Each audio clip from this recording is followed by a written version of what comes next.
नमस्कार मित्रांनो, माझे नाव शौर्य राहुल भोसले। आम्ही इयत्ता 6वी शिकतो।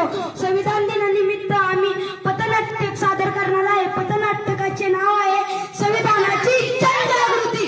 संविधानाची जनजागृती।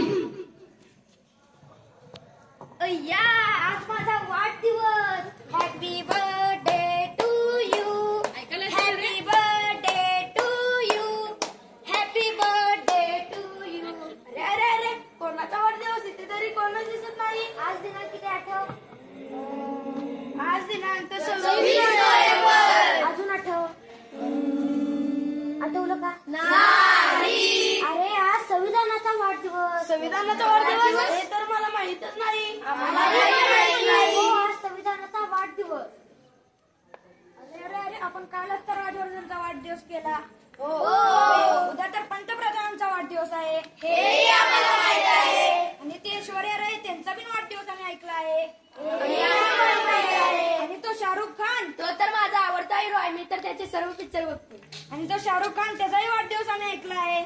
आम्ही ऐकला आहे। आणि हा संविधानाचा वाढदिवस आम्ही कधीच ऐकला नाही। आम्ही ऐकला नाही। अरे देवा, संविधानाचा वाढदिवस माहित नाही। अरे देवा, संविधानाचा वाढदिवस माहित नाही। अरे देवा, संविधानाचा वाढदिवस माहित नाही।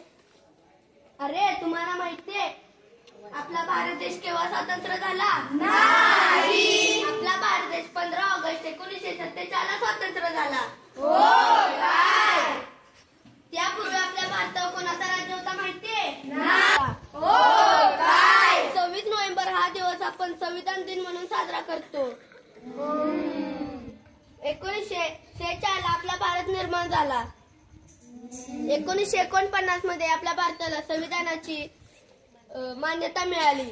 म्हणून आपण 26 नोव्हेंबर हा दिवस आपण संविधान दिन म्हणून साजरा करतो। अरे अरे अरे, आपल्याला संविधानाने दिले काय?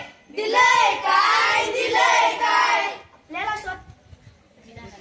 आपल्याला संविधानाने दिलाय न्याय। न्याय, स्वातंत्र्य, स्वातंत्र्य, समता, समता आणि बंधुता। आणि बंधुता। तुम्हाला माहिती आहे का, बाबासाहेब आंबेडकरांनी संविधानाचा गाढा अभ्यास केला। म्हणून त्यांनी अहोरात्र अभ्यास व चिंतन करून संविधानाचा मसुदा तयार केला। म्हणूनच त्यांना संविधानाचे शिल्पकार असे म्हटले जाते। तुम्हाला माहित आहे का, संविधान लिहिण्यासाठी किती दिवस लागले? नाही। अरे, तुम्हाला माहिती नाही संविधान लिहिण्यासाठी किती दिवस लागले? नाही। संविधान लिहिण्यासाठी 2 वर्ष 11 महिने 18 दिवस इतका कालावधी लागला।